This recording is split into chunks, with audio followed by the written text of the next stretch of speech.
Now, this is that border that we looked at. And on our border, it said to count out 8 threads. So it would be 2, 4, 6, 8. I'm going to mark it, put my thread in from the top.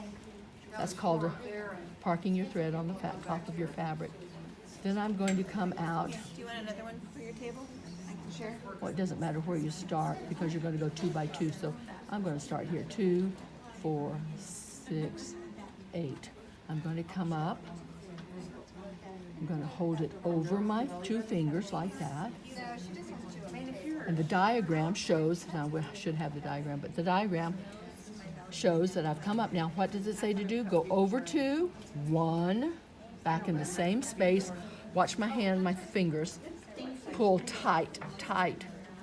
Throw the thread away, and when you say 2, what happens? Remember, change directions, which means go down under 2.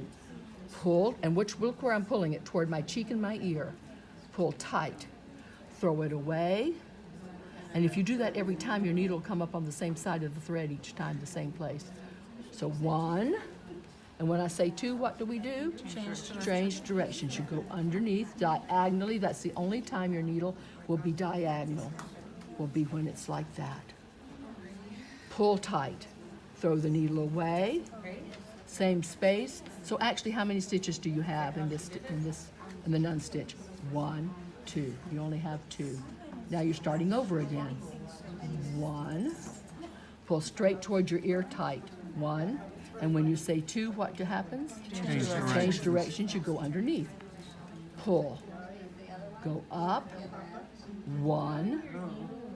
And when I say 2, what do I do? Change directions. Change directions. And when I do that, after I've changed directions, pull tight, I drop my needle, I let it untwist a little bit because all threads twist, pick it up again, hold it over my finger, and you see where my thumb is?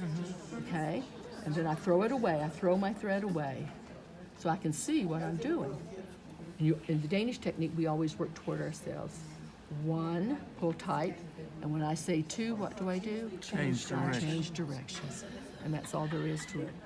1, and you should pull it tight enough that you can see the holes in the fabric, because when we're finished, we're going to turn it over to the back. This is what it looks like on the back.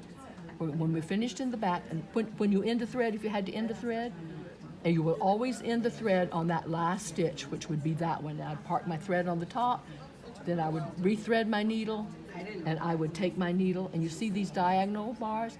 I would take my needle and roll it underneath those stitches.